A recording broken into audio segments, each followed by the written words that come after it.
I don't remember how I found it. A forum post, maybe? A comment in a YouTube video.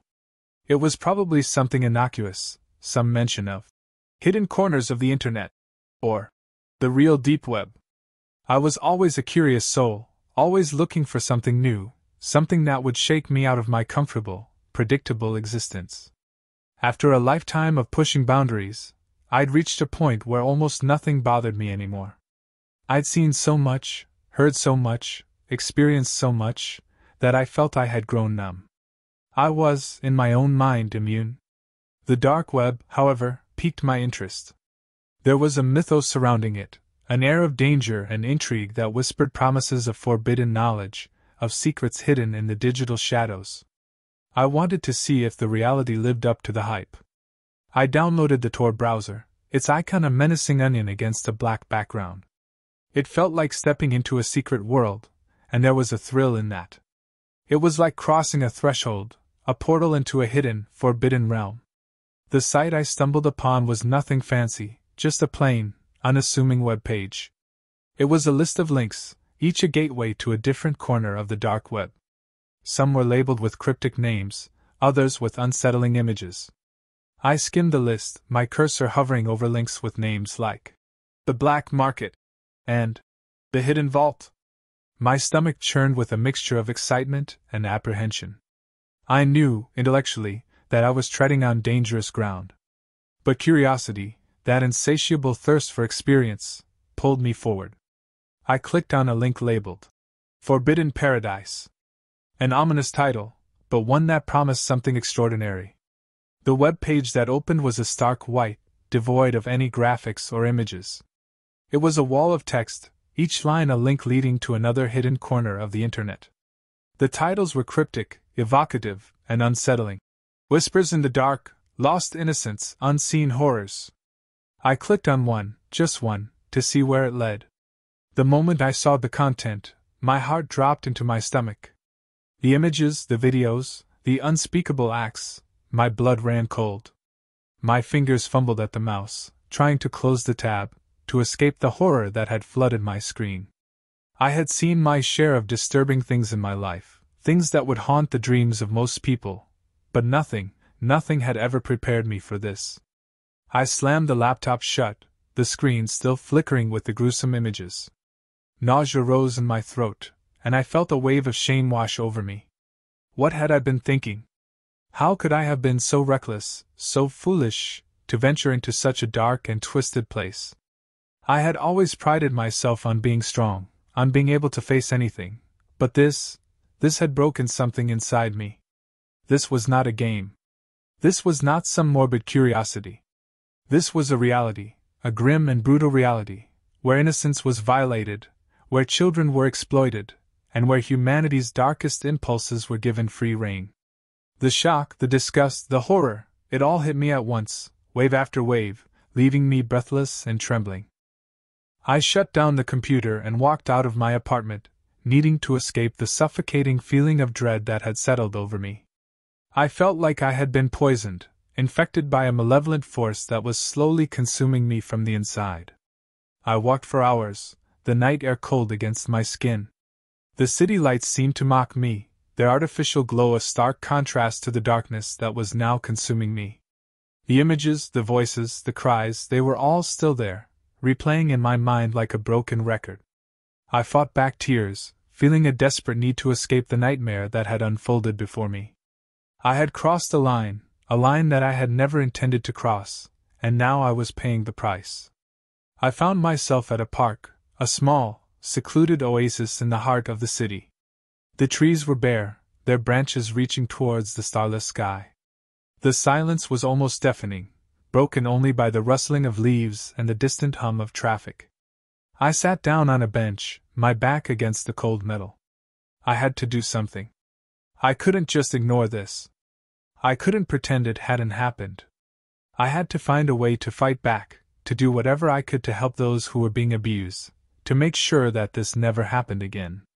But how? Where do I even begin to help? As I sat there, lost in thought, a young couple walked past. They were holding hands, their faces lit by the soft glow of their phone screens. They looked so happy, so innocent, so free. For a moment, I felt a surge of envy, a longing for the kind of normalcy that they seemed to possess. Then, a thought hit me. I had to do something for those who couldn't speak for themselves. I had to be a voice for the voiceless. Maybe I could report the site, anonymously, to the authorities. Maybe I could find a way to expose the perpetrators, to bring them to justice. I didn't have the answers yet, but I knew that I couldn't let this experience break me. I had to find a way to turn my pain into purpose. I stood up, my legs shaking slightly. The first rays of dawn were breaking through the horizon, painting the sky with shades of orange and pink. The world was waking up, oblivious to the horrors that lurked in the shadows of the internet. But I was no longer oblivious. I had seen the darkness, and I knew that I could no longer ignore it. I walked towards the exit of the park, my steps lighter than they had been an hour ago. I had a long road ahead of me, but I was no longer alone. I had a purpose, a mission. I was going to fight back, and I was going to do everything in my power to protect the innocent. The next few days were a whirlwind of activity. I spent hours researching online, combing through forums and websites, looking for any information that could lead me to the people behind the Forbidden Paradise site. I connected with online activists, sharing my story and seeking their guidance. They were a diverse group, from seasoned veterans of online activism to concerned individuals who had stumbled upon the dark web in their own journeys. They helped me navigate the complexities of reporting the site to the authorities. It was a daunting task, a labyrinth of bureaucratic hoops and legal gray areas. But they provided me with the resources, the knowledge, and the support I needed to persevere. I also discovered that I was not alone. There were countless others who had witnessed the horrors of the dark web, who were working tirelessly to fight back against the exploitation of children. I started writing, sharing my story anonymously online, hoping to raise awareness about the dangers of the dark web and the need for more resources to combat child exploitation. My words resonated with others, and soon I found myself connecting with victims, their families, and other activists who were working to heal the wounds inflicted by this insidious crime. It was a difficult journey, filled with moments of doubt and despair. There were times when I felt overwhelmed by the scale of the problem, the sheer volume of suffering that I was witnessing. But seeing the positive impact of my actions, the support and solidarity of the community, gave me the strength to continue. I knew that I could never erase the images I had seen, the sounds I had heard. But I could use this experience to make a difference. I could use my voice to amplify the voices of the victims. I could use my knowledge to help others navigate the dangers of the internet. And I could use my story to remind everyone that the darkness always exists, but so does the light. And it's the light that we must choose to follow, the light that we must fight to protect.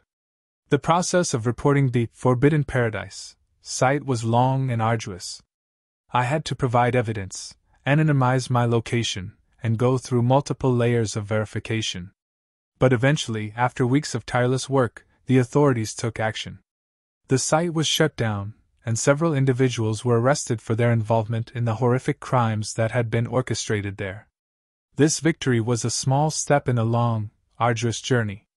But it was a victory nonetheless, a testament to the power of individual action, the unwavering commitment of activists, and the resilience of those who refused to turn a blind eye to the suffering of others. I continued to work with the online activist community, sharing my story and advocating for policies to combat child exploitation online. I became a voice for those who had been silenced, a beacon of hope for those who had been lost in the darkness. The road ahead was still long and challenging, but I had found my purpose. I had discovered a strength within myself that I hadn't known I possessed, a strength that had been forged in the crucible of pain and loss.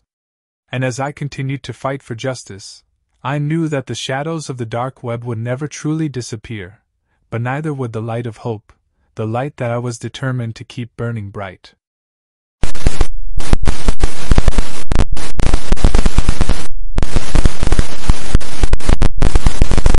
I was very curious about the dark web about 2 years ago. I found out how to access it.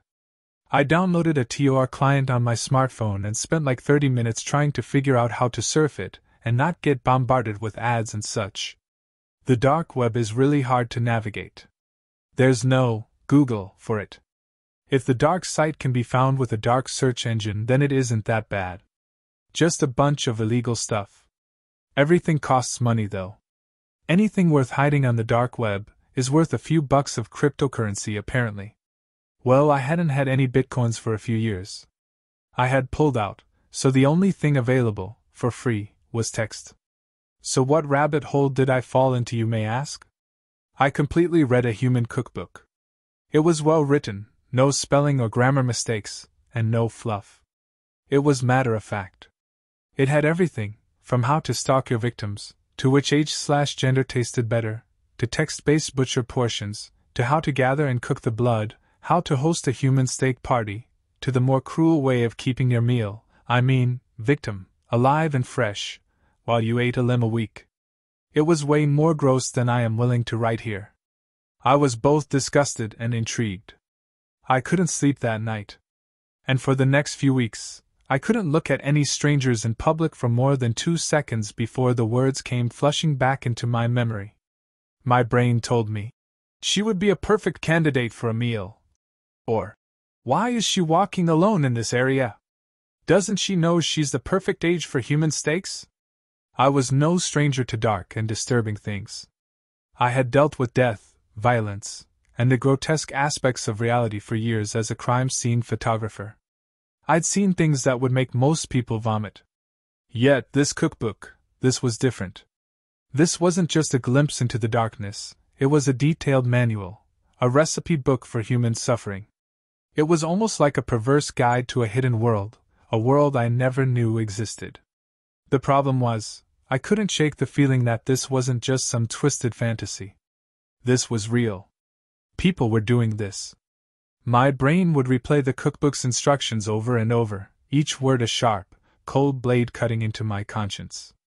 Tenderize the flesh. It would whisper. Remove the bones. Marinate in salt and spices. I tried to ignore it, to bury the thoughts deep down, but they always crept back to the surface. I saw the fear in the eyes of the people I encountered, and instead of seeing the usual stories of struggle and pain, saw the raw, unfiltered fear of becoming a victim. The obsession with this morbid cookbook intensified. I felt like I was being drawn into its dark vortex, pulled closer and closer to the abyss. I would spend hours researching online, trying to find any trace of a human steak party, or anything remotely similar. The results were a jumble of dark web forums, conspiracy theories, and urban legends. I was convinced there was a truth behind the cookbook, a reality I was too afraid to fully embrace. The fear became all-consuming. I started seeing potential victims everywhere. The girl at the coffee shop with the bright red hair, the elderly man struggling with his groceries, the young couple walking hand in hand. I would find myself staring at them, my mind replaying the cookbook's instructions, a sickening feeling of dread washing over me. I was becoming the very monster I feared.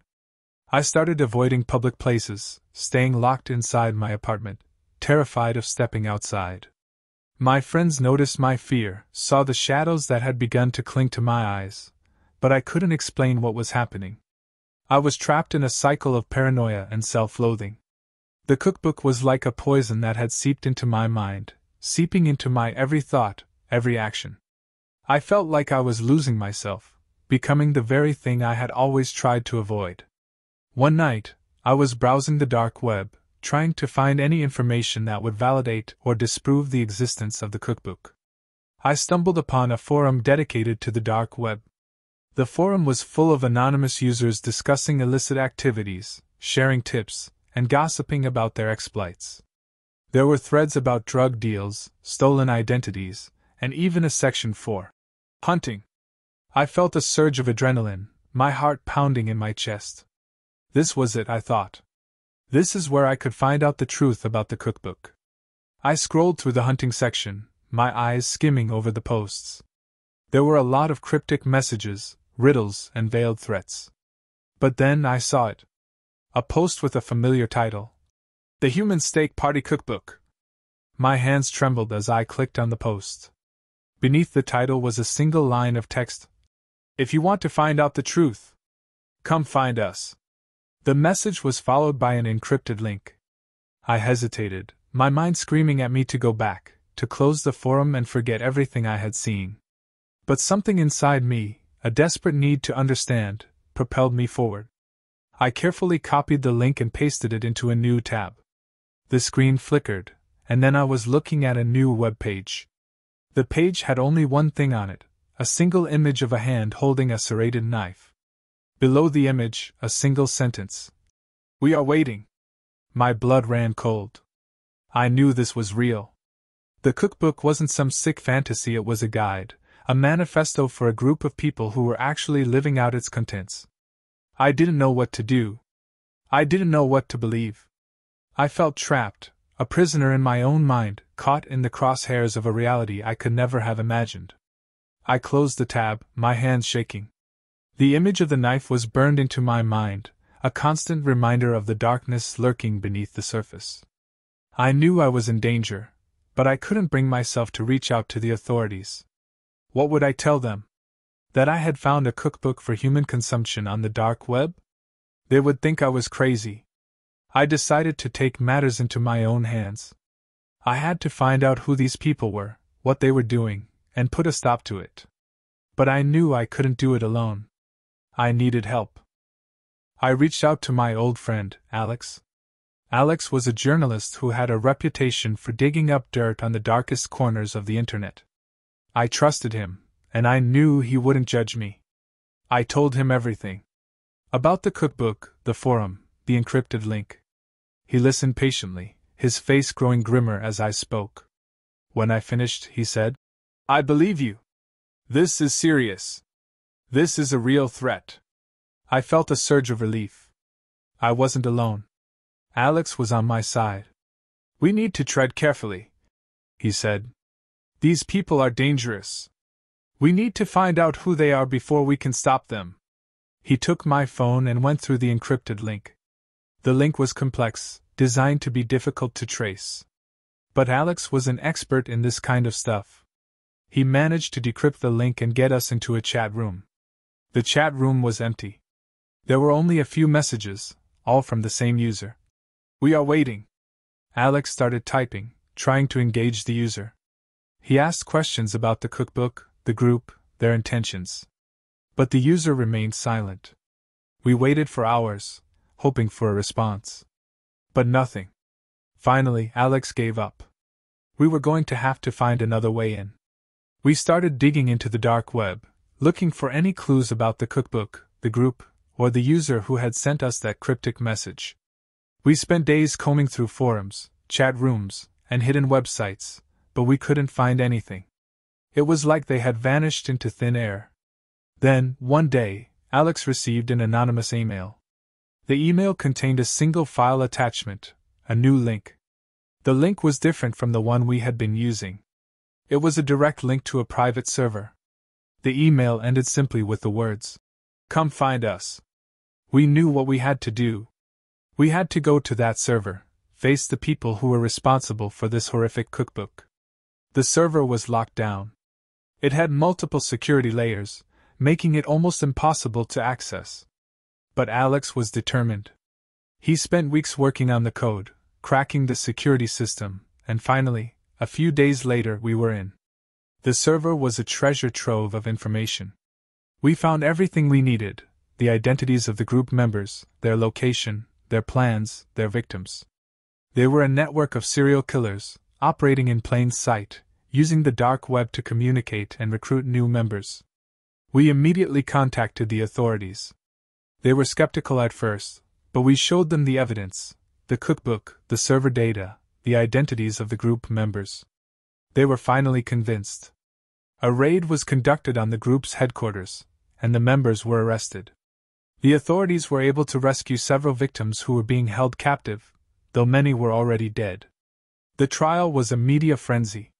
The world was shocked and horrified at the revelations of the Human Stake Party. The group members were sentenced to life in prison. In the end, our mission was successful. We had exposed the truth and brought the perpetrators to justice. But the experience had left an indelible mark on us. We had seen the darkest corners of humanity, the depths of depravity that can exist in the shadows. The cookbook, the forum, the server, it was all gone. But the memory of it lingered, a constant reminder of the evil that exists in the world, and the importance of fighting against it. The world I had known before was forever changed. I had faced my demons and emerged victorious, but I knew the darkness was always lurking, waiting to reclaim its hold. I had to be vigilant, to always be on guard. The experience had changed me, forever warping my view of the world. I could never look at strangers without seeing their vulnerability, their potential as victims. I would forever be haunted by the cookbook, the words etched into my memory, a chilling testament to the human capacity for evil. The world would continue to spin, and people would continue to go about their lives, unaware of the darkness that lurked beneath the surface. But I knew the truth. The cookbook wasn't just a story. It was a reality. And I would never forget it.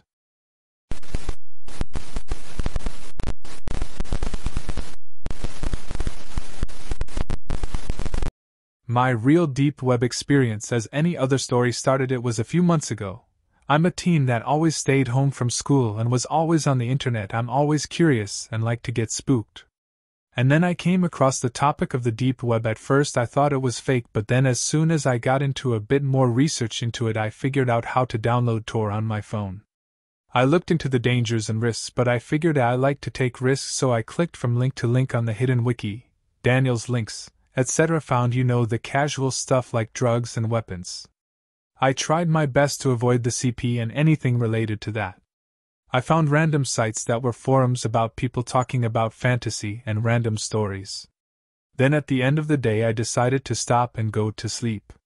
So then the next day when I got home from school I got this call from a random number, and so I answered it anyway in case it's an important call, and it was silence for about 5 seconds. I usually hang up the phone at this point, but I kept listening, and then I heard mumbling/whispering. I was creeped out, and I realized that it could be a possibility that maybe someone on the deep web is watching me. I thought to myself, maybe this is a warning. I decided to stop because anyway for now. Later a few months passed, and I was wanting to get back on the dark web and see what new sites are up. So then I was searching on the Red browser's search engine and found a messed up site like was a social network for psychos, and me and my curious self I continued and made an account, and I see that the timestamp was from a few weeks ago, thinking to myself, wow, that's recent for the deep web. I continued to these posts on this site. People talking about their crave for CP and gore. I was disgusted, then I clicked on the images and it was filled with dead bodies and dead children. So got off the dark web for the day. Few weeks later I get curious and go back to the site, finding out that now they have a psycho version of YouTube. They don't have very many videos, but it seems to be either porn or gore. A video that I think was named A Mother and a Son with One Baseball Bat. I was thinking this has gotta be fake, so I opened the video and started watching. The video was taken by the mother, and the little boy was sitting on a bed with a music box. The mom says, "You know what you did was wrong and you need to apologize." The kid in silence with just the music box playing sits there, then gets up with a baseball bat and hit his mother on the head as the mother falls to the ground. Seeing the mom's reaction and bruising, then the kid hits her again and again until her face is disfigured. Gosh, this was getting a little too far and disturbing. Every swing you can hear the kid crying, almost like he doesn't mean to do this to his mother. Then finally on his last swing her head comes off with blood splattered on a white sheet on the right side off the screen. After seeing this I almost got a panic attack because that was way too extreme. After that experience I've been more cautious on what I look at.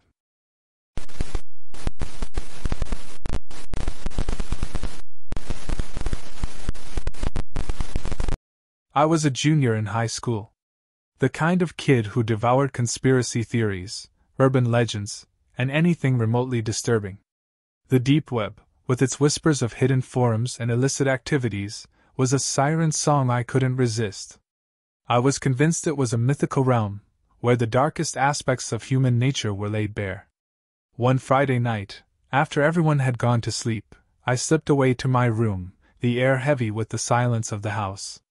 I booted up my laptop, the glow of the screen illuminating my face in the darkness. I had downloaded Tor, the browser designed to anonymize your online activity, and with a few clicks, I was diving into the murky depths of the deep web. At first, it was a rabbit hole of hidden marketplaces, forums dedicated to hacking, and encrypted chat rooms. It was a world where the lines between reality and fiction blurred, where the internet's dark underbelly was exposed in all its chilling brutality. I found myself gravitating towards a forum called 4chan, a name that sent a shiver down my spine. The site was a macabre mosaic of images, videos, and text, all centering around the grotesque and the morbid. The content was graphic, unsettling, and at times, downright terrifying. I felt a morbid fascination, an undeniable pull toward the darkness. I trawled through the forums, reading user comments, each one colder than the last. There were accounts of disturbing rituals, satanic cults, and violent crime. It was a gruesome panorama of humanity's darkest impulses, and I was a voyeur, watching it unfold from the safety of my computer screen. It was then, on a seemingly ordinary post, that I stumbled upon it. A GIF, unlike anything I had ever seen. It wasn't the usual graphic content, no bloody scenes or human suffering. It was a GIF of a small dog, a terrier, its fur matted and its eyes wide with terror. It was cowering, its body shaking uncontrollably. The image was followed by a disturbingly casual caption: "Skinning this little fella for a new jacket." My stomach lurched, my breath catching in my throat. It wasn't the graphic nature of the image that affected me, but the sheer vulnerability of the animal. The dog looked so small, so helpless. The knowledge that it was being hurt, tortured, for the sole purpose of someone's morbid amusement, punched me in the gut with a visceral force. I felt anger, a consuming rage that was fueled by a mix of disgust and deep sadness. I shut my laptop, the image of the terrified dog imprinted on my mind. I couldn't shake the image, the feeling of helplessness it instilled in me. I spent the next few days in a daze, the horrific GIF playing on repeat in my mind. I felt a wave of nausea every time I thought about it, and the rage I felt toward the perpetrator was all-consuming. I knew I couldn't ignore it. I had to do something. I spent the next week researching animal cruelty, online forums, and the dark web. I discovered that the deep web was a breeding ground for violent content, including animal abuse, and that law enforcement had a difficult time tracking down perpetrators due to the anonymity provided by the Tor network. One night, while researching an online community dedicated to animal abuse, I stumbled across a post that caught my eye.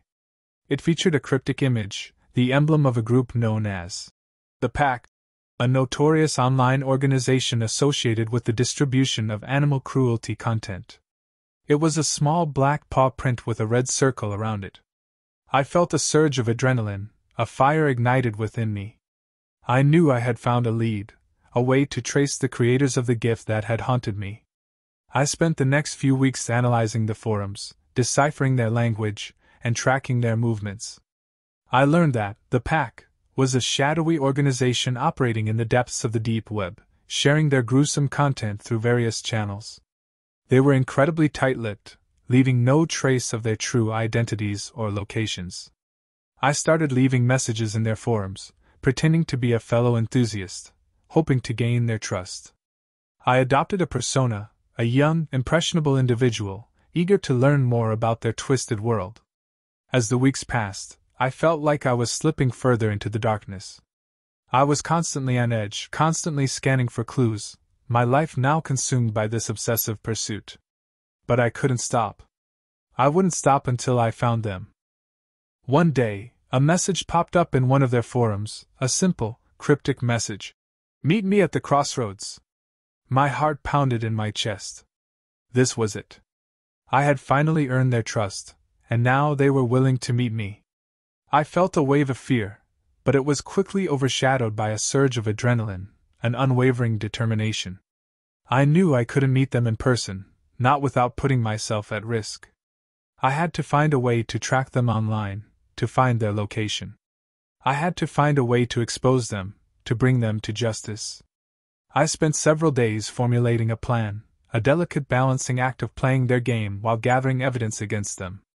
I created a fake profile, a dark website mirroring their visual style, and I began posting fake content designed to attract their attention. Finally, a message came.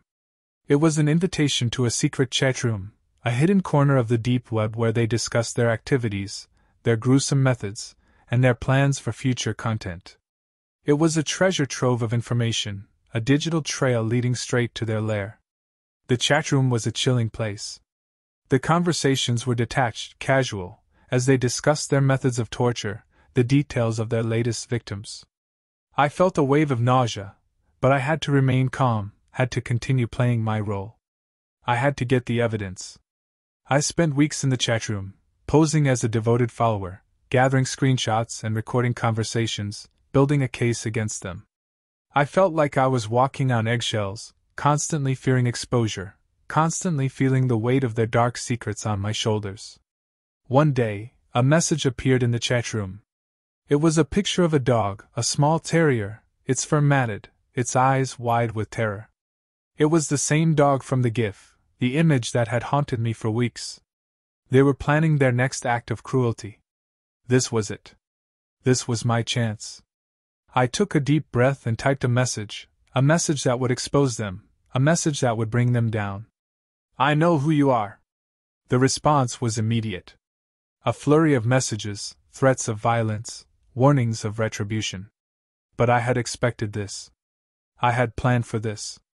I had already contacted the authorities, provided them with the evidence I had gathered, and set in motion a plan to take them down. The next few weeks were a blur. Law enforcement raided their online servers, seizing their data and shutting down their network. I watched from the sidelines, a silent observer, as the weight of their darkness lifted.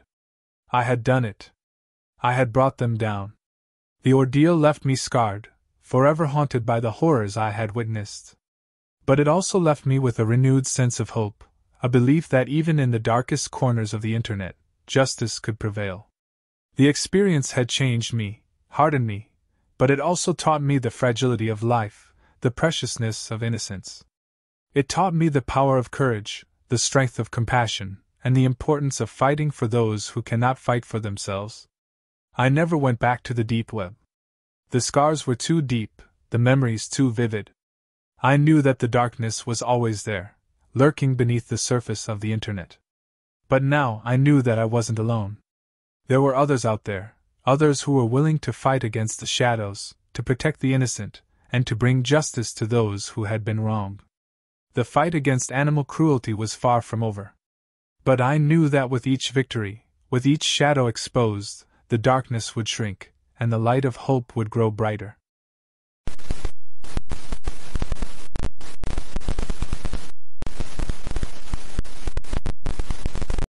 As a computer engineering student, it felt like an unexplored frontier, a hidden world teeming with secrets and mysteries.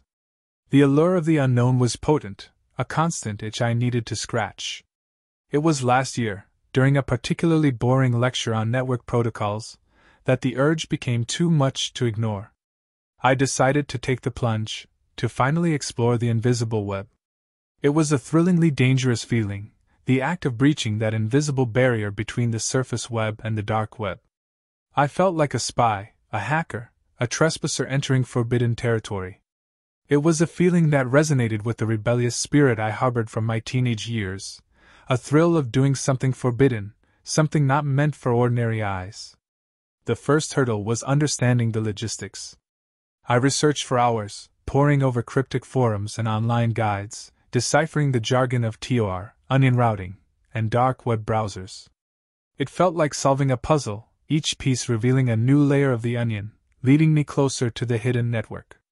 Finally, after hours of setup, I had the right tools: the free, open-source Tor browser, a VPN for added anonymity, and a healthy dose of caution.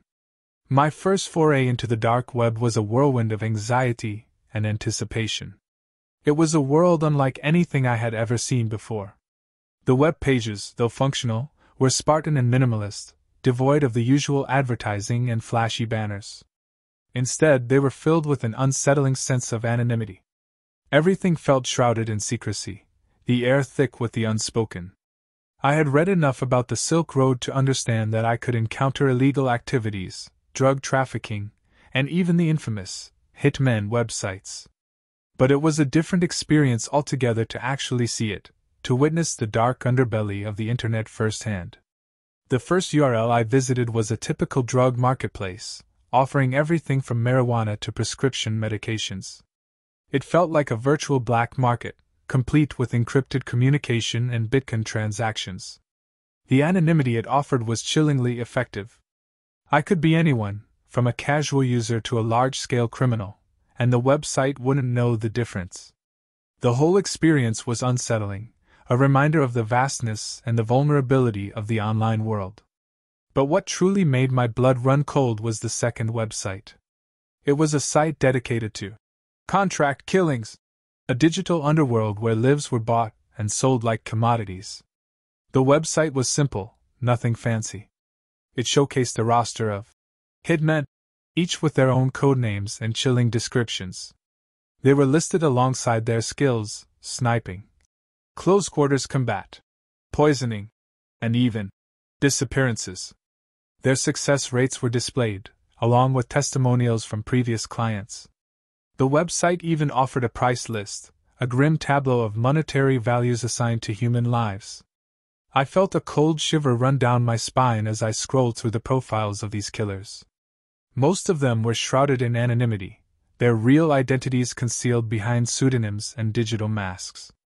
They were skilled professionals, highly trained operatives, ready to carry out any task, no matter how gruesome. It was a glimpse into the darkest corners of humanity, a chilling reminder of the evil that lurks beneath the surface of society. I felt a pang of fear, a primal instinct to disconnect, to retreat from this digital abyss I had stumbled upon. But the morbid fascination, the need to understand the depths of this hidden world, was too strong to resist. I decided to dig deeper. I started researching the individual hitmen, their histories, their backgrounds. I tried to piece together their motivations, their reasons for choosing such a path. Was it pure greed, a thirst for power, or something more sinister? The more I researched, the more I realized that these were not merely faceless assassins. They were individuals, humans with their own stories, their own vulnerabilities, and their own demons. One profile caught my attention. It belonged to a man named The Whisper, a former soldier with a distinguished military career. He had served in some of the most brutal wars, honed his skills in the most unforgiving environments. According to his profile, he was a master of stealth, a ghost in the shadows, a silent killer capable of disappearing without a trace. He specialized in close-quarters combat, a deadly force in the dark recesses of the city. For some reason, The Whisper's profile captivated me. It was a paradox, a juxtaposition of his military background and the cold-hearted nature of his profession. I felt a strange pull towards him, a morbid curiosity to understand his motivations, his thoughts, his world. It was as if the darkness he represented was a mirror reflecting my deepest fears, my darkest thoughts. I wanted to understand him, to know what drove him, to see things from his perspective. It was a dangerous pursuit, a dangerous curiosity that could lead me down a rabbit hole with no end in sight. But I couldn't resist the pull. I decided to attempt to contact him. I knew it was a risky move, a reckless act of defiance against my own better judgment. But I had to try. I sent him a message, a simple inquiry about his services, a message that could be interpreted in 1,000 different ways. It was a message that could trigger a chain reaction, a cascade of events that could change my life forever. The wait was agonizing. I refreshed my browser every few minutes, my heart pounding in my chest. It was a feeling I could not describe, a mix of fear, excitement, and a morbid curiosity that gnawed at my sanity. Days turned into weeks, and the silence became unbearable. I had started to believe that my message had gone unanswered, that The Whisper was not interested in me. I had convinced myself that it was a mistake, that I had been foolish to even attempt contact. But then, one night, as I was about to give up hope, a message arrived. It was from The Whisper. It was a short, simple message, a single sentence that sent chills down my spine. "I have received your request." It was a confirmation, a concrete acknowledgement that my reckless act had been noticed. It was a message that shattered my illusion of anonymity, a message that dragged me into the dark web's tangled web of secrets and lies. My world had shifted on its axis. I felt a sense of dread, a profound feeling of vulnerability. My life, my future, everything I had taken for granted, felt like it was hanging by a thread.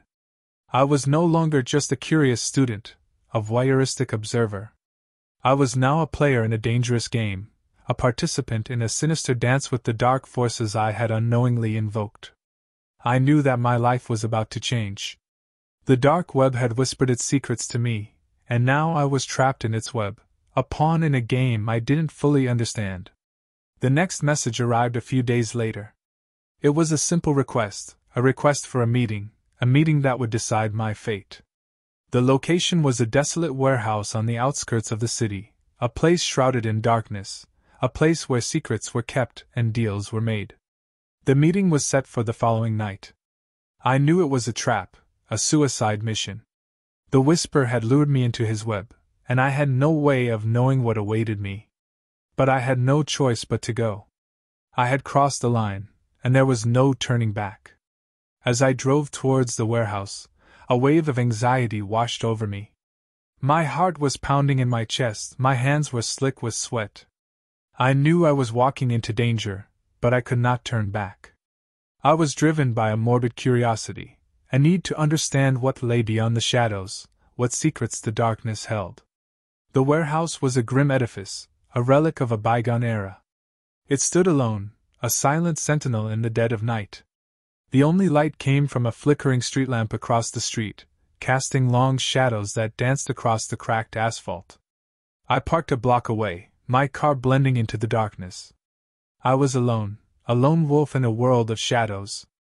I took a deep breath, steeled my nerves, and walked towards the warehouse. The entrance was a gaping hole in the rusted metal doors, revealing a cavernous space filled with dust and debris. The air was thick with the smell of decay, a pungent reminder of the warehouse's forgotten history. I stepped inside, the silence engulfing me. I could hear my own heartbeat echoing in the darkness. I walked through the gloom, navigating the maze of rusted pipes and broken machinery, until I reached a dimly lit room at the end of the corridor. The room was bare, save for a single table in the center. A figure sat at the table, shrouded in darkness. It was the Whisper. He looked up as I entered, his eyes gleaming in the darkness. His face was etched with the marks of his past, his eyes cold and calculating.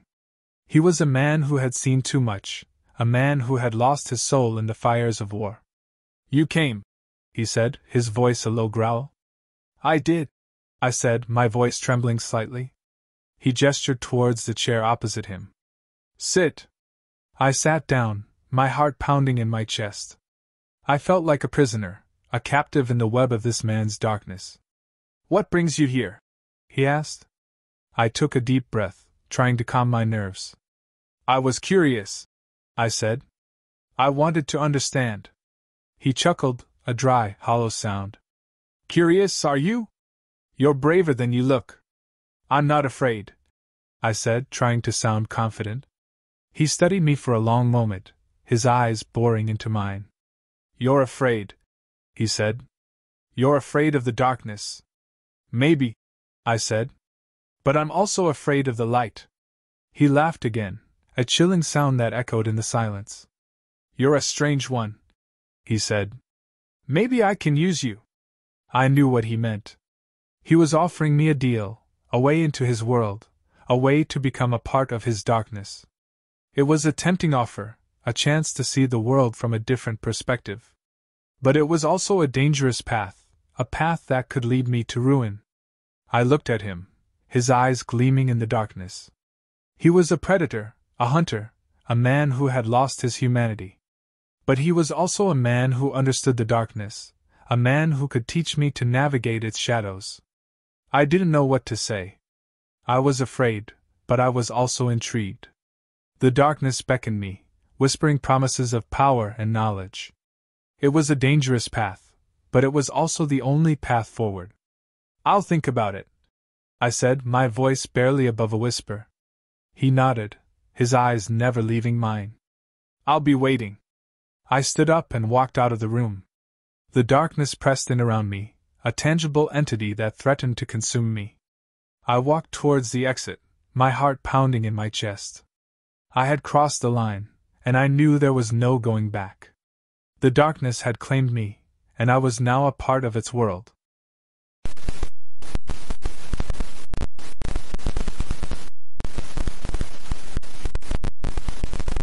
I started small, reading about the Silk Road, the infamous marketplace for forbidden goods. Then I moved on to forums, reading about the shadowy figures who lurked in the shadows, the hackers, the criminals, the people who lived on the fringes of society. It was a dangerous world, but fascinating all the same.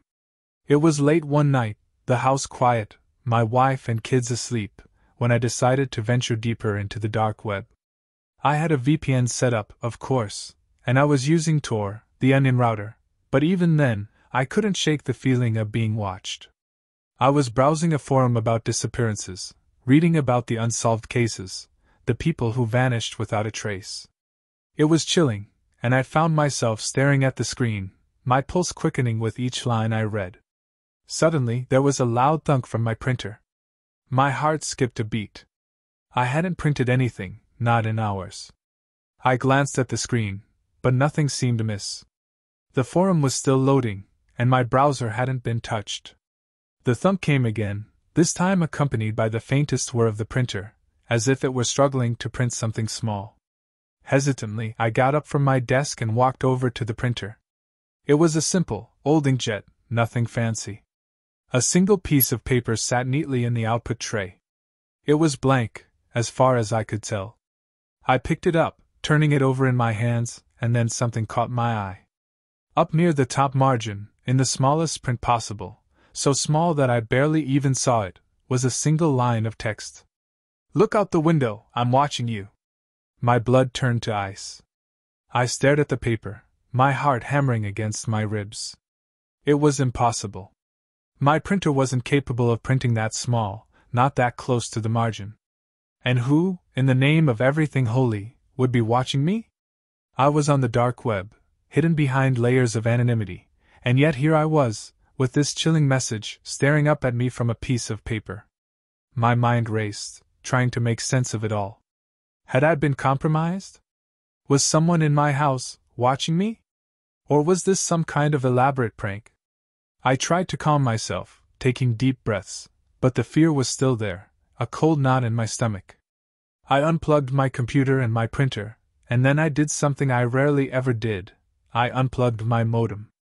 I couldn't shake the feeling that I was being watched, and I needed to cut off all communication.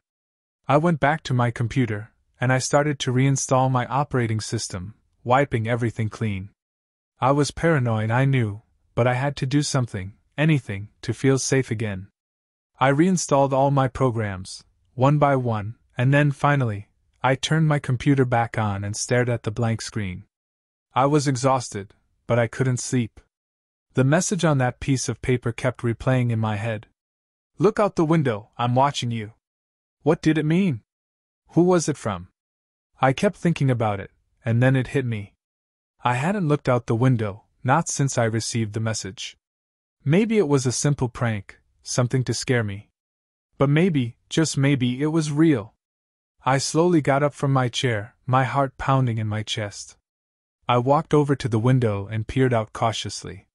It was dark outside, the moon obscured by clouds, and the only light came from the street lamps down the hill.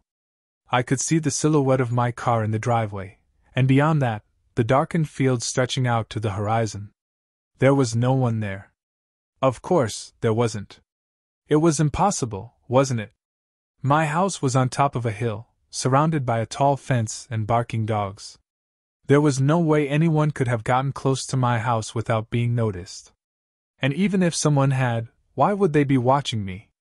I was just a guy, sitting at his computer, browsing the dark web. I forced myself to think rationally. It was just a prank, a clever one, but a prank nonetheless. I was letting my imagination run wild. I needed to calm down, to get a grip. I pulled away from the window, and as I did, I saw a flicker of movement out of the corner of my eye. Something was moving in the trees at the edge of the property, a dark shape against the darkness. My breath caught in my throat. I stared at the trees, my pulse quickening. The movement was gone, but I was sure I had seen something. I wasn't imagining it. Someone was out there. I backed away from the window, my heart thudding against my ribs. I didn't know what to do, what to think. I had to get out of there, get away. I turned and ran, my legs pumping, my lungs burning, towards the back door. I tripped over a stray toy, and I fell to the floor, my body a tangle of limbs. I scrambled to my feet, my heart pounding, and I looked back towards the window, towards the trees. The movement was gone. There was nothing there. I was alone. Or was I? I stood there for a moment, catching my breath, my mind reeling. I needed to get out of there. I needed to call the police. But I didn't have my phone. It was in my office, where I had left it before going to the window. I ran back to my office, my heart pounding in my chest. My phone was on my desk, and I grabbed it, my fingers trembling. The screen was cracked, and it wouldn't turn on. I swore under my breath. What was happening to me? I tried to call the police with my computer, but I realized I had no Wi-Fi. I didn't have a phone, I was disconnected from the internet, and I was alone in my house, with someone watching me through the trees. Panic started to rise in my chest. I had to get out of there. I grabbed my keys, and I ran out of the house, into the night, the trees looming over me, their branches stretching out like grasping claws. I ran until my lungs burned and my legs screamed. I ran until I didn't know where I was, until I couldn't tell up from down. I stopped running, my body aching, my breath coming in ragged gasps. I looked around, and I saw that I was in the middle of an empty field, a vast expanse of darkness stretching out in front of me. There was no sign of my house, no sign of anything familiar. I was lost. And I was alone. I sat down on the ground, my back against a tree, and I cried. I cried for my family, for my home, for the life I had lost. I cried for the fear that was consuming me, the fear that was choking me, the fear that was telling me that I was never going to be safe again. I stayed there for a long time, until the sun started to rise, painting the sky with streaks of pink and orange. I was still scared, but I was also determined. I had to get home, to my family, to safety. I got up and started to walk. I had no idea where I was going, but I kept walking, putting one foot in front of the other. I walked for hours, until I finally saw something in the distance, a familiar shape against the horizon. My house. I ran towards it, my heart pounding with hope. As I got closer, I could see the fence, the trees, the barking dogs. I was home. I burst through the front door, my lungs burning, my legs aching. My wife and kids were there, safe and sound. They were watching me, their faces a mixture of concern and confusion. I hugged them tightly, relief washing over me in a warm wave. I was home. I was safe. But as I held my family close, I couldn't shake the feeling that something was wrong, that something was watching me. I looked out the window, towards the trees, the same trees that had seemed so menacing just hours before. But this time, there was nothing there. Just the trees, swaying gently in the breeze. And then I noticed it. A single piece of paper, lying on the patio, next to the sliding glass door. It was blank, except for one tiny line of text written in the faintest print, near the top margin. Welcome home. The fear came back, a cold, constricting feeling in my chest. They were watching me. They knew I was home. And they were waiting. I stared at the paper, my heart pounding in my chest. I had been home for less than a minute, and already they were here.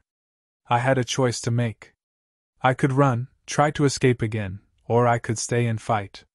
I closed my eyes, my thoughts racing, and I made my decision. I was going to fight. This was my home. My family was here.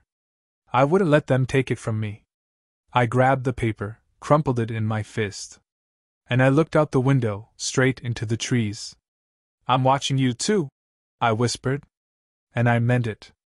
I was watching them, the shadowy figures lurking in the darkness, waiting for their moment to strike. I was watching them, and I was ready. And then, the phone rang. It was my wife. She had found another piece of paper, another message, in the backyard. It says, her voice was trembling. It says they're coming for you. I stood there, the paper still in my hand, the fear a cold weight in my stomach. They were coming for me. And there was nothing I could do to stop them. This was it. The moment I had been dreading. The moment I had been trying to avoid, but that had always been lurking just around the corner. The moment of reckoning. They were coming, and I was ready. I was going to fight for my family, for my home. I was going to fight for my life. And as I stared out the window, the familiar fear turning into a simmering rage, I knew that this wasn't just a creepy story, it was my life, and I was going to fight for it until the bitter end.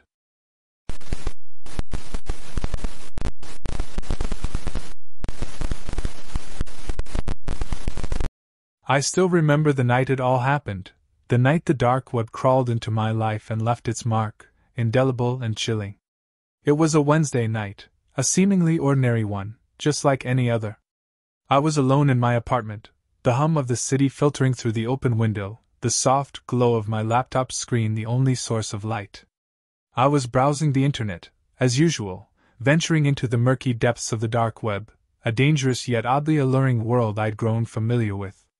It was a world of anonymity, of secrets, of shadows. It was then that I saw it, a banner flashing across the screen, its words stark and ominous. Watch for Bitkins. It was unlike any banner I'd ever encountered, no flashy graphics, no promises of wealth, just those 6 words, stark and chilling on a black background. Curiosity got the better of me, a foolish mistake I would soon regret. I clicked it. The world as I knew it dissolved. The screen erupted into a live feed, a chilling spectacle that froze the blood in my veins. 4 figures, cloaked in black ski masks, stood silhouetted against the stark, empty room. The camera quality was grainy, the sound muffled, a disturbing testament to the nature of this underworld. They were silent, their faces hidden, their features obscured. But their presence, their ominous stillness, sent shivers down my spine. And then came the horror. The camera, a webcam, flickered, focusing on the room I was sitting in. My stomach lurched. I saw my own reflection, the pale light of my laptop screen illuminating my face. My heart hammered against my ribs, a frantic drumbeat against my terror. He's in his apartment. A voice, distorted and menacing, crackled through the speakers. We got him. I froze, unable to move, my breath catching in my throat. One of the masked figures, his voice low and gravelly, described my features, a chillingly accurate description, down to the scar I carried on my right cheek. His words were like ice water drenching me, freezing my blood. He knows we're here, he said. He's watching us. He was right. I was trapped, held hostage by a phantom threat, an unseen enemy lurking in the depths of the internet, now invading my own space. A bone-chilling silence followed, the only sound the frantic pounding of my heart. I was paralyzed, a fish caught in a net, waiting for the inevitable. We've got your IP address, the voice rasped, his words dripping with venom. We'll be at your house in 30 minutes. You'll answer to us. The words hammered into my skull, a relentless echo of my impending doom. I sat there, frozen in my chair, the laptop facing me like a staring judge, my face starkly illuminated by the screen. My mind raced, a chaotic storm of thoughts and fears. I frantically searched for a way out. Could I call the police? Had they already been contacted? Was this all a sick prank? The fear was overwhelming, paralyzing. My hands shook uncontrollably, my breath came in shallow, ragged gasps. I felt a cold sweat break out on my skin, a chilling premonition of the fate that awaited me. The 30-minute countdown began. I watched the clock on my screen, each tick a painful reminder of my impending doom.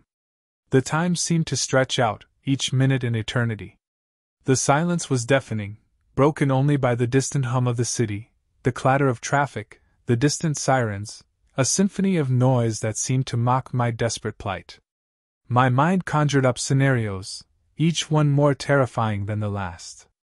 I imagined them bursting into my apartment, their masked faces a terrifying tableau of violence. The thought made me shiver. I envisioned them demanding bitcoins, the digital currency that had become a symbol of the dark web, a currency of the underworld. I didn't even know where to begin. I had no bitcoins, no way to obtain them.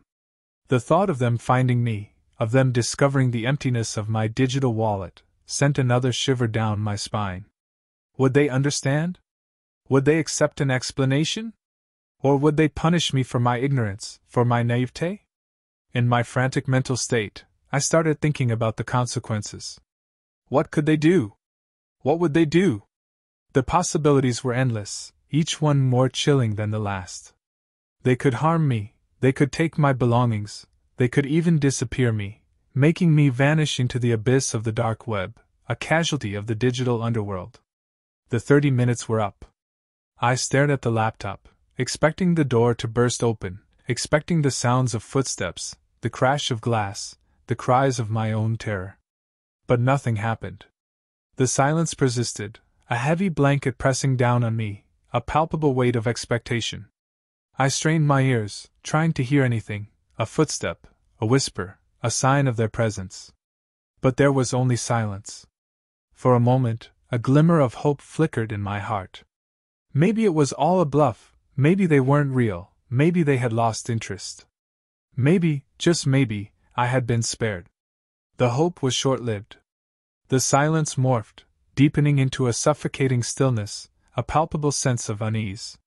The screen, my digital prison, remained lifeless, the feed frozen, the masked figures staring back at me, their silence a deafening scream.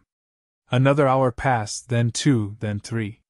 The clock on my screen ticked relentlessly, each tick a reminder of the horror I had just experienced, a grim reminder of the fragility of my own existence.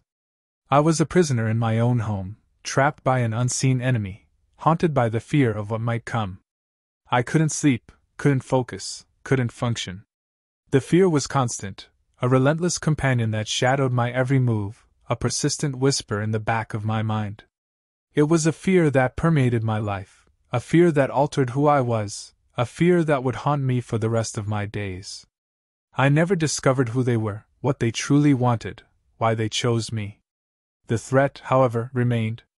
The experience, the palpable fear, the chilling confrontation with the dark side of the internet, had irrevocably changed me. The internet was no longer a source of entertainment, a tool for communication. It was a dangerous place, a place where anonymity masked true identities, where shadows concealed real threats, where the most mundane act could turn into a horrifying encounter. I lived in fear, always looking over my shoulder, always wondering when they would strike again. I moved, changed my phone number, changed my identity, all in an attempt to erase the past, to escape the chilling shadow that had descended upon my life. But the fear lingered, a constant reminder of the night the dark web crawled into my life, a night that changed my world forever. And every time I see a banner on the internet, every time I receive an email from an unknown sender, every time I hear a noise in the night, I'm reminded of the night the dark web haunted me, the night I learned that the internet is not always a safe place, and that even the most ordinary act can lead to unimaginable consequences. And I know, deep down, that the fear will never truly leave me, that the dark web will always be a part of my life, a chilling reminder of the night my world shattered, a night I wish I could forget.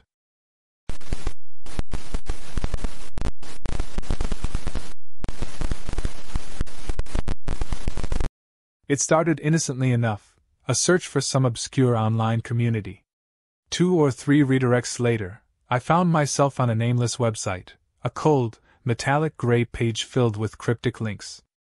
A morbid curiosity took hold, an insatiable desire to delve deeper into the abyss. One link, labeled with a simple stream, held an almost tangible weight, a pull I couldn't resist. With a hesitant click, a new window opened, revealing a live feed. The image was grainy, the sound fuzzy. A flickering fire crackled in the center of the screen, casting an eerie orange glow on the surrounding darkness. A figure lay bound and gagged, their face obscured by shadow. A chilling silence hung in the air, punctuated only by the crackle of the flames. My stomach lurched. This wasn't a rickety setup, a cheap Halloween prop. This was real, raw, and undeniably terrifying. The man, his body slightly elevated, was positioned just above the fire, the flames licking at his clothes, his skin flushed crimson from the intense heat. He remained still, his chest rising and falling in shallow breaths. My heart pounded in my chest, a frantic drum against my ribs. Fear clawed at the back of my throat, a suffocating terror that threatened to consume me. I couldn't look away, my eyes glued to the screen, my mind reeling. This was a real-life horror movie, unfolding in real time, on my computer screen. A wave of nausea washed over me. I was witnessing torture, the act of inflicting unimaginable pain on another human being. It was a violation of everything I believed in, a grotesque spectacle that twisted my insides. As minutes ticked by, the man on the screen remained motionless. I felt a strange mix of relief and disgust. Relief that his screams hadn't pierced the air, that the torture seemed to be a slow, agonizing burn, not a sudden, violent outburst. Disgust at the thought that I was watching, that I was somehow complicit in this act of cruelty. The stream, however, was anything but silent. A disembodied voice, muffled yet distinct, spoke in a foreign language, punctuated by sharp, chilling laughter. It was a taunting whisper, a cruel amusement at the man's suffering. The voice was a viper's hiss, slithering through my headphones, wrapping itself around my brain, twisting my thoughts. The minutes turned into hours. I was lost, trapped in a digital nightmare, unable to turn away from the scene before me. Despite the gnawing fear and overwhelming disgust, I couldn't bring myself to close the window. I was somehow drawn in, compelled to witness this unspeakable act, to see if it would end, if the man would be spared or meet his demise in the flames. The fire crackled, the flames dancing in a macabre ballet, swirling and licking at the unseen victim. Hours passed, my senses dulled, my mind numbed by the relentless horrors I witnessed. The man on the screen remained motionless, the silence broken only by the crackling fire, and the occasional chuckle from the voice in the background. Eventually, the stream abruptly cut off. I sat there, frozen in my chair, the silence deafening. The image of the man, bound and burned, remained etched in my mind. I felt drained, emotionally exhausted, my head spinning. The need to report this, to somehow stop the perpetrators, was overwhelming. I frantically searched online for ways to contact the authorities, to find a way to intervene. But my efforts were fruitless. It was like trying to drain the ocean with a teaspoon. The internet, particularly its darkest corners, was a sprawling, untamed wilderness, a vast and uncharted territory where the law held little sway. As I delved deeper into this digital underworld, a chilling realization dawned on me. This wasn't just a one-off event, a horrifying anomaly.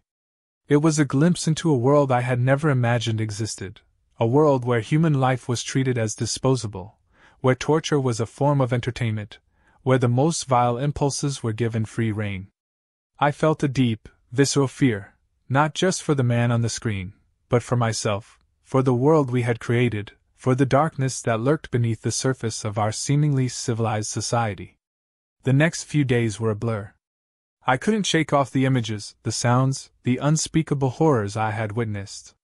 The memory of the man, the flames, the voice, haunted my dreams. I felt isolated, trapped in a personal purgatory, unable to share my experience with anyone. Who would believe me?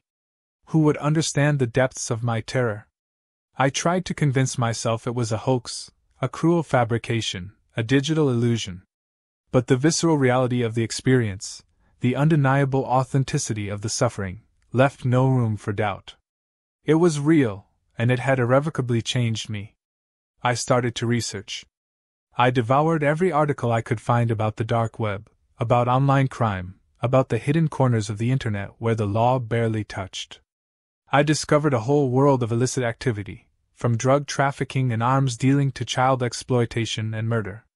It was a digital sewer, a cesspool of depravity where the worst aspects of humanity were allowed to flourish. As I delved deeper, I discovered that the stream I had stumbled upon was, in fact, a part of a larger network, a digital ecosystem of cruelty and exploitation.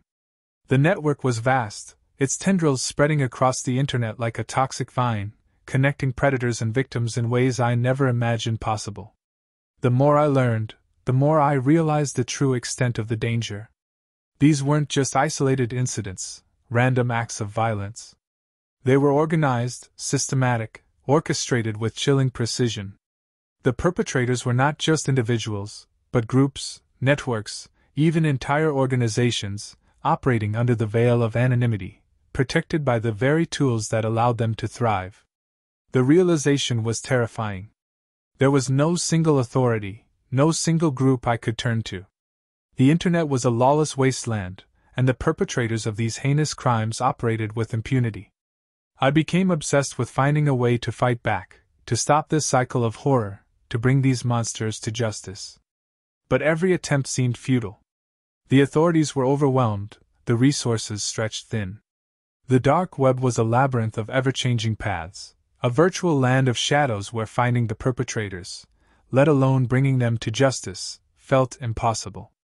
As the months passed, the news cycle moved on, the incident I had witnessed faded from public consciousness.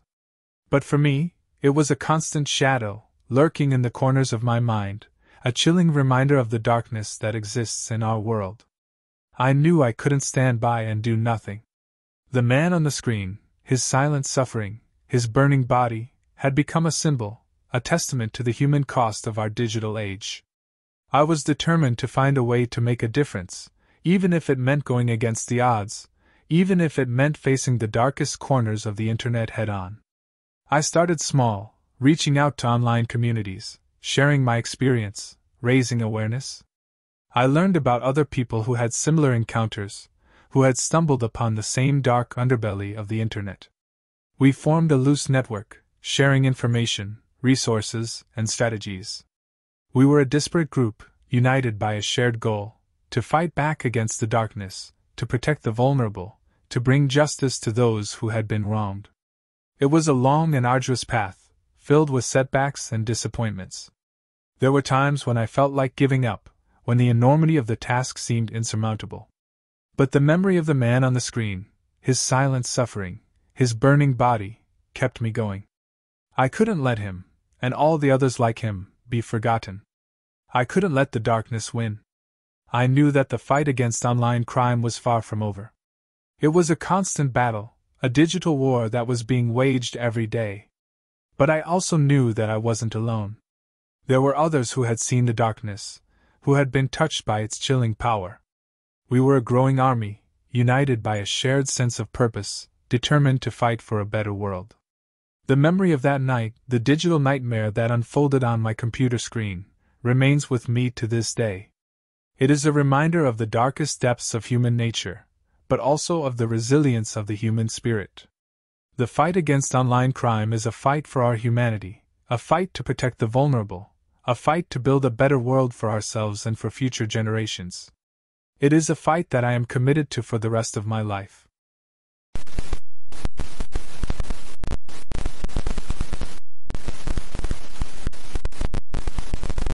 I was 16, a curious teenager lured by the promise of forbidden knowledge. The YouTube videos had piqued my fascination, painting the dark web as a lawless, chaotic space where anything could be found from illicit goods to dark secrets. The Tor browser, a labyrinth in software, opened a portal into this clandestine world. It felt like stepping through a veil, the familiar, bright interface of my everyday browser replaced by a stark, minimalist screen. The silence was broken by a hushed whirring as the software worked its magic, obscuring my location and identity. I was a ghost in the digital ether. At first, it was exhilarating. I navigated through a maze of onion sites, their names nonsensical strings of letters and numbers, each link a doorway to a new, unknown space. I explored forums dedicated to conspiracies, stumbled upon hidden marketplaces selling stolen goods, and read chilling accounts of cybercrime. It was a world teeming with shadows, a world I felt both drawn to and repelled by. Then it happened. Browsing through a site dedicated to forbidden knowledge, I clicked on a link that seemed innocuous enough, a simple title. The Price of Curiosity. It led to a website unlike any I'd seen before. The color scheme was monochrome, an oppressive black and murky gray, the font jagged and unsettling. The site felt cold, devoid of any warmth, an echo chamber of my deepest fears. I spent a few minutes scrolling through the site, a disturbing mix of cryptic messages and unsettling images. Suddenly, a notification popped onto my screen. It was a simple message, a choice. Accept and continue. Or exit. My fingers hesitated, a sense of foreboding tightening in my chest. Curiosity, that insatiable hunger for the unknown, trumped my fear. I clicked accept. The screen flickered, and a box appeared, demanding my age. I typed in 18, the age required to access the site, though I knew I was lying. A feeling of unease settled upon me, but the allure of the unknown was too strong to resist. And then it started. The video. A stark, grainy image filled my screen, a scene seemingly ripped from a nightmare. A desolate desert stretched out under a brutal sun, the air shimmering with heat. A beat-up car screeched to a halt, its doors slamming closed with a muffled thud. Two figures, bound and gagged, were thrown out of the car, their bodies landing with sickening thumps on the parched earth. The scene became a blur of terror. The two figures, their faces contorted in pain and fear, were doused with gasoline. The flames erupted, consuming them in a horrifying inferno. Their screams were muffled by their gags, their struggles becoming desperate flailing as the fire consumed them. I watched, frozen in horror, as the flames danced around the figures, their bodies gradually consumed by the relentless fire. The smell of burning flesh seemed to permeate the air in my room, the heat of the flames a tangible presence. And then silence. The video ended abruptly, leaving me staring into the black screen, a chill coursing through my body. It was like a dam had broken. The fear, the terror, the revulsion, all poured out, a torrent of emotions I had never felt before. My hands trembled, my heart pounded against my ribs, my breath came in ragged gasps. The dark web, once a source of fascination, now felt like a monstrous entity, a beast that had claimed its first victim, me. I shut down the computer, the image of the burning figures still seared into my memory. I couldn't sleep, the haunting scene replaying in my mind over and over. The dark web, once a source of thrilling, forbidden knowledge, had become a terrifying reminder of the depths of human depravity. Days turned into weeks, the experience lingering like a bad dream. I avoided the dark web, the urge to explore its shadowy corners extinguished by the horrifying truth it had revealed. My curiosity had been quenched, replaced by a sense of dread. The chilling scene on the dark web became a constant, unwelcome companion, a ghost in the machine of my mind. It was a reminder of the darkness lurking beneath the surface of the internet, a stark reminder that the world was not always the safe, predictable place I had imagined it to be. A year later, I stumbled upon a news article, a story about a brutal murder, the details chillingly familiar. Two men, found dead in a desert, their bodies burned beyond recognition. The article mentioned a disturbing video recording that had surfaced online, showing the gruesome details of their demise. The memory of the dark web video, a hidden, forgotten corner of my mind, came flooding back. It was the same scene, the same figures, the same horrific act of violence. The realization hit me like a punch to the gut.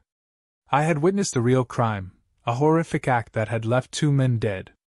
My fascination with the dark web had faded, replaced by a sense of guilt, a feeling of complicity. I had been a voyeur, a passive viewer of a real-life horror. I had not reported the video, not alerted the authorities. I had simply shut down my computer and tried to forget. But I couldn't forget. The dark web had left its mark, a scar on my psyche, a constant reminder of the horrors that lurk in the shadows of the internet. It had taught me a valuable lesson, a lesson learned at a very high price, the cost of curiosity. I never went back to the dark web. It was a place of shadows and secrets, a world I was no longer willing to explore. The dark web had opened a door I had slammed shut, forever haunted by the glimpse of darkness it had shown me. And while the faces of the burned men faded over time, the chilling reality of the dark web remained, a stark reminder of the darkness that lurks beneath the surface of the internet, and the dangers of unquenchable curiosity.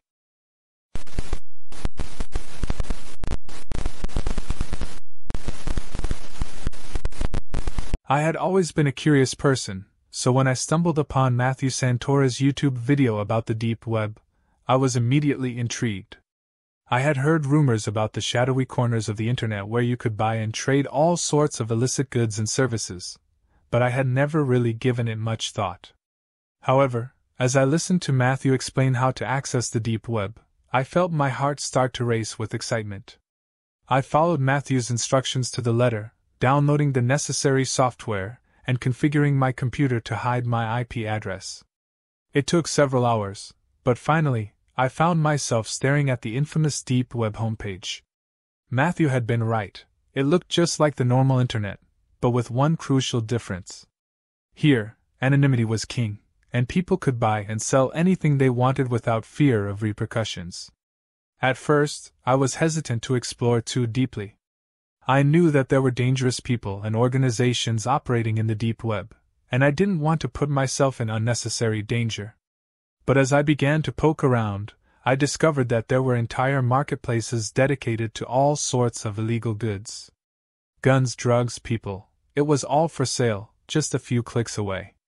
I was both fascinated and repulsed by what I saw. On the one hand, it was incredible to think that such a shadowy underworld existed just beneath the surface of the internet we all knew and used every day.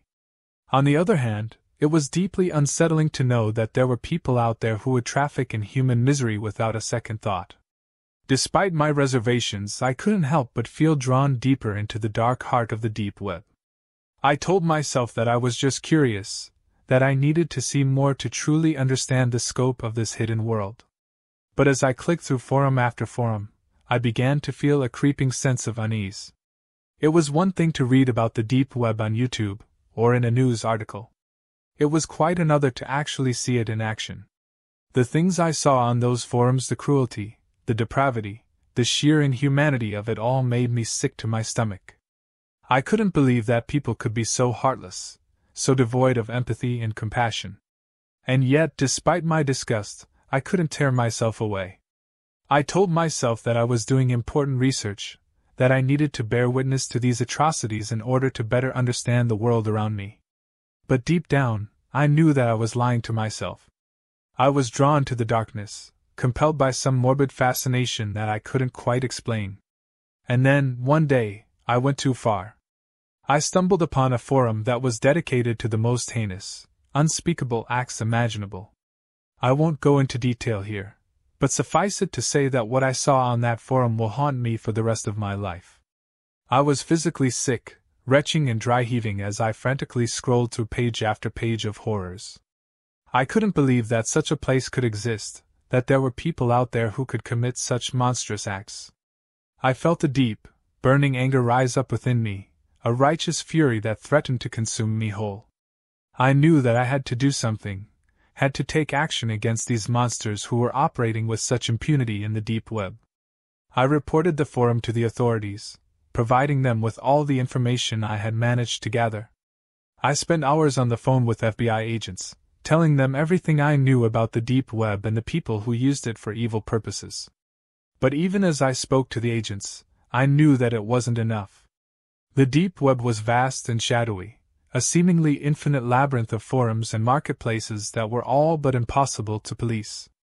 I knew that I could never truly stamp out the darkness that lurked within its depths. And so, I made a decision. I would never again access the deepest corners of the deep web. I would never again subject myself to the horrors that lay just a few clicks away. I would focus instead on the light, on the good and the beautiful and the true. It hasn't been easy. There are days when I still feel that old pull, that morbid curiosity that threatens to draw me back into the depths. But I resist, reminding myself of the things I saw and the people I spoke to. I remind myself that there is evil in the world, and that it is our duty as human beings to stand against it, to fight for what is right and just and good. And so I carry on, a little wiser and a little warier than I was before. I know that the deep web is still out there, a dark and terrible mirror reflecting the worst impulses of human nature. But I also know that there is light, and that it is our duty to seek it out, to nurture it and protect it and let it guide us through the darkness. I have seen things that cannot be unseen, heard stories that cannot be unheard. I have felt the weight of human suffering and the terrible burden of knowledge. And yet I know that I am lucky, that I have been given a rare and precious gift, the gift of insight, of understanding. I will never forget what I saw in the deep web, those dark and terrible corners that exist just beneath the surface of our world. But I will not let it consume me, either. I will carry it with me, a constant reminder of the fragile beauty of our world and the importance of fighting for what is right. So to anyone who is considering exploring the deep web, I offer this warning: proceed with caution, and be prepared for the things you may find. The deep web is a dark and terrible place, full of corruption and cruelty and unspeakable horrors. But it is also a place of light and beauty, if you know where to look. Choose wisely, and remember that what you find in the depths may change you forever.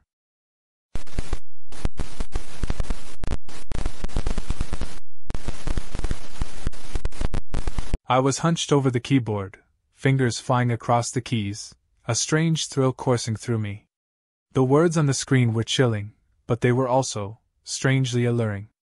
The forum was called The Feast, and it was a digital haven for the darkest, most macabre fantasies, cannibalism. I had stumbled upon it accidentally, a rabbit hole of morbid curiosity I couldn't seem to escape. At first, it felt wrong, almost sickening. But as I delved deeper, I felt a strange pull, a fascination with the forbidden.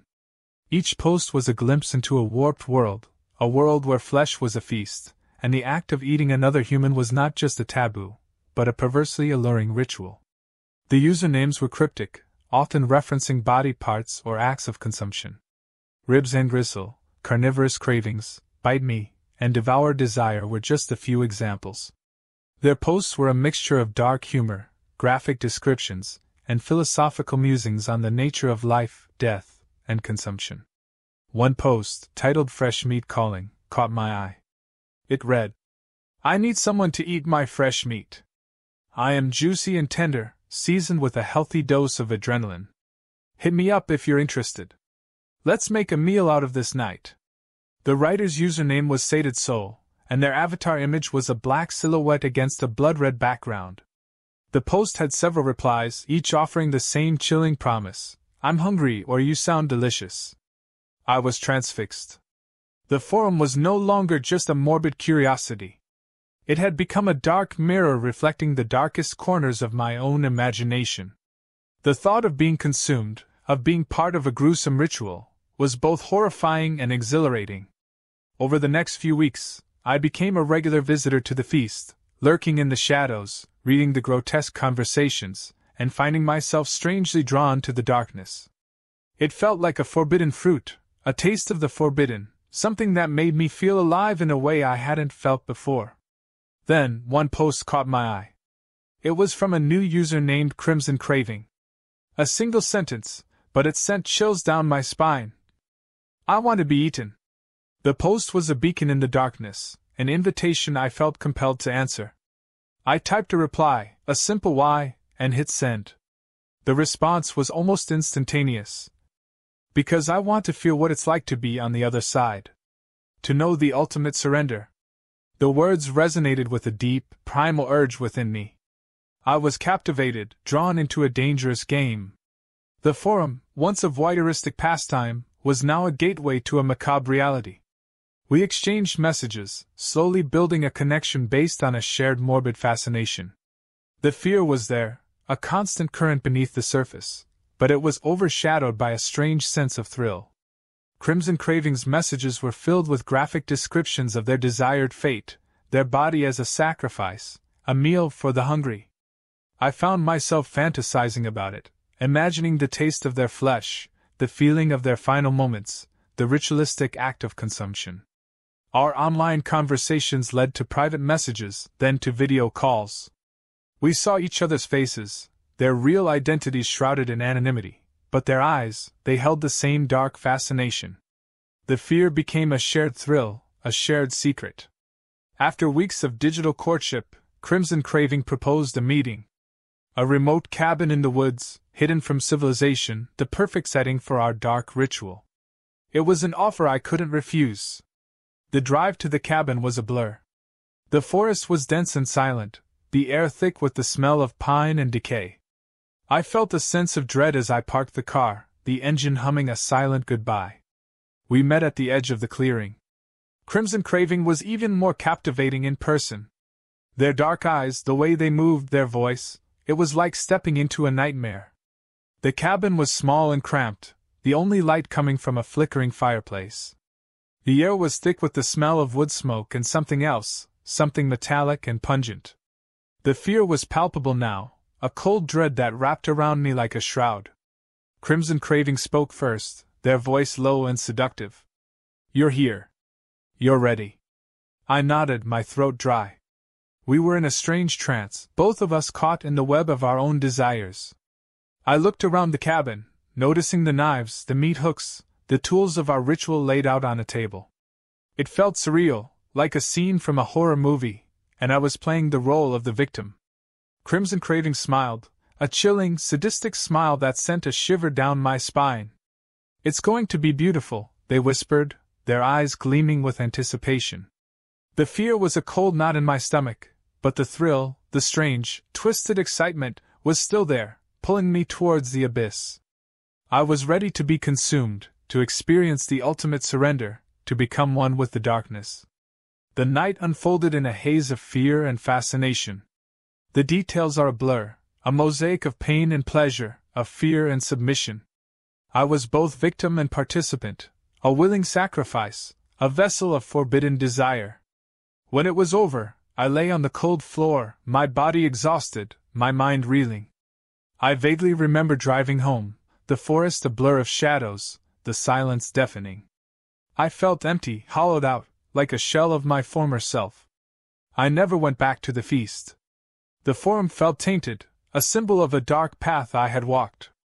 I deleted my account, but I couldn't erase the memory of that night, the taste of blood and fear, the feeling of being consumed. The experience left me forever changed. I walk with a shadow, a constant reminder of the darkness I encountered, the depths of human desire. The forum still exists, a digital haven for the depraved, a testament to the darkest corners of the human soul. And I, the survivor, carry the scars of a night I can never forget. It was a horrifying, exhilarating, and above all, a transformative experience. The line between sanity and madness had blurred, and I walked a tightrope between the two, forever haunted by the night I was consumed.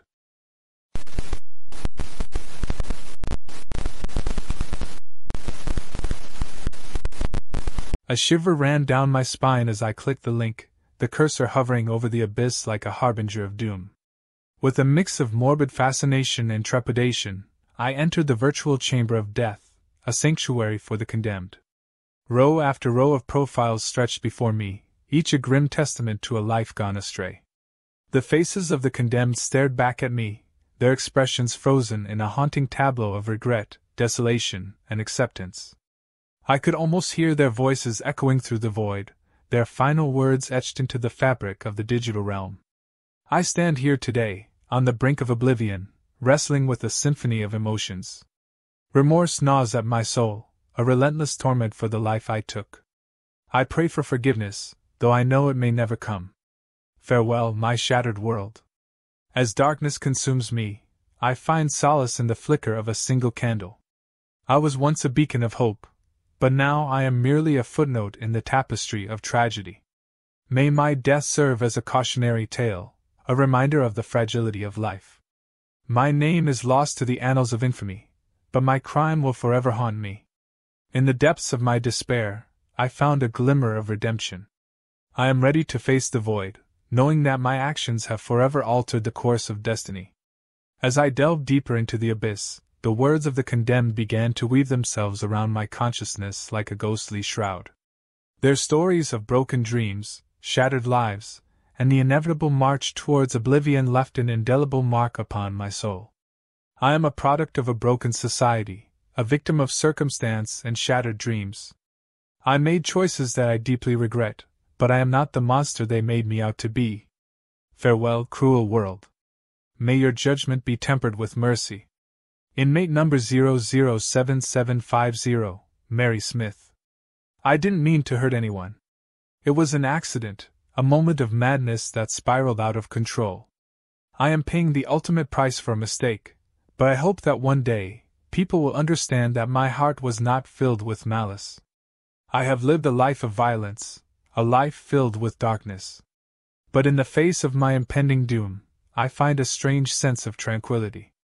I am ready to lay down my burden and embrace the unknown. Farewell, my fellow travelers. With each passing moment, the words of the condemned became more personal, more haunting. Their voices seemed to whisper from beyond the grave, pleading for redemption, forgiveness, or simply understanding. I felt an overwhelming sense of empathy for these lost souls, their pain and despair becoming a visceral weight upon my heart. As the night wore on, I found myself drawn to one particular profile. It was that of a man named David Mendoza, inmate number 007942. His final statement seemed to resonate with me on a profound level, striking a chord that reverberated through the depths of my being. I do not seek pity or absolution. I am guilty of heinous crimes that have cast a shadow upon humanity. But as I prepare to meet my Maker, I find solace in the small acts of kindness that I have shown others during my time on earth. I pray that my legacy will not be defined solely by my transgressions, but by the glimmers of compassion that I have left behind. David Mendoza's words lingered in my mind long after I had closed the website. I could not shake the feeling that his story was a reflection of the human condition itself, a testament to the darkness that can reside within us all, but also to the flicker of hope that can endure even in the face of despair. As the first rays of dawn pierced through my window, I realized that my journey into the darkest penumbra of the human soul had irrevocably changed me. The echoes of the condemned would forever be etched into the fabric of my memory, a constant reminder of the fragility of life and the importance of compassion. And so, with a heavy heart and a newfound understanding of the human spirit, I left the dark web behind, knowing that the final statements of death row inmates would continue to haunt me long into the future, a poignant reminder of the darkness and the light that can coexist within us all.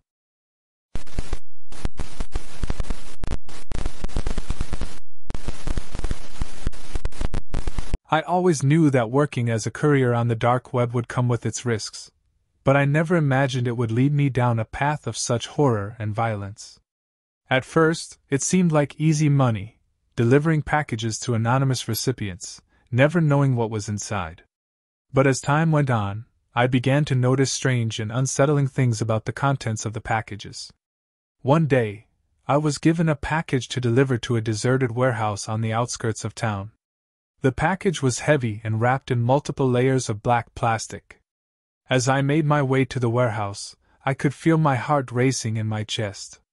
I had a feeling that this delivery would be different from the others. When I arrived at the warehouse, I was greeted by complete silence. I cautiously approached the entrance and found it wide open. I could see nothing inside but darkness. I hesitated for a moment before summoning the courage to enter. As I made my way deeper into the warehouse, I began to hear strange noises coming from the shadows. Grunting, shuffling, and the sound of metal scraping against the concrete floor. I reached the package's destination, a rusty old door at the back of the warehouse, and hesitated once again before pushing it open. What I saw inside will haunt me for the rest of my days. Flesh, bones, and organs scattered haphazardly across the room. A makeshift operating table in the center, stained with blood. And on the wall, photographs, grisly snapshots of past deliveries, same as this one. I realized with horror that I had been delivering human body parts, limbs, organs, even entire bodies, to this madman's lair. I dropped the package and turned to run, but it was too late. The madman had appeared behind me, a twisted grin on his face, as he lunged toward me with a knife. I fought for my life, but it was no use. The madman was too strong, too skilled. He overpowered me and dragged me to the operating table, where he bound me tightly. As he sharpened his knife, he began to ramble about his art, his creations, the beauty of the human body. "You're a monster," I spat, trying to buy myself some time. He laughed. "No, I'm an artist. And you, my dear, are my next masterpiece." The madman began to carve into me, his movements fluid and precise. I screamed until my throat was raw, but the madman seemed to enjoy the sound. His eyes gleamed with a sick excitement as he worked. As the hours dragged on, I lost consciousness again and again, only to awaken to more pain, more bloodshed. I could feel my life slipping away, but I refused to give up. I couldn't let this monster win. Finally, in a moment of sheer desperation, I managed to break free from my bindings. I stumbled towards the madman, who was now completely absorbed in his work, and seized the knife from his hand. I plunged it into him again and again, watching as the light faded from his eyes. As I surveyed the room, the devastation and gore that surrounded me, I knew that I would never be the same. I had seen and experienced true horror, and I couldn't forget. Despite my desperate attempts to alert the authorities, I was never able to shake the stigma of what had happened that night. And so, here I am, a shell of my former self, still haunted by the memory of that night. I regret ever taking that job, ever crossing paths with that monster. I regret that I couldn't save the others who had suffered at his hands. And I regret that I can't erase this nightmare from my mind. But most of all, I regret that I ever brought such pain and suffering into the world, and that I will carry this burden with me for the rest of my days.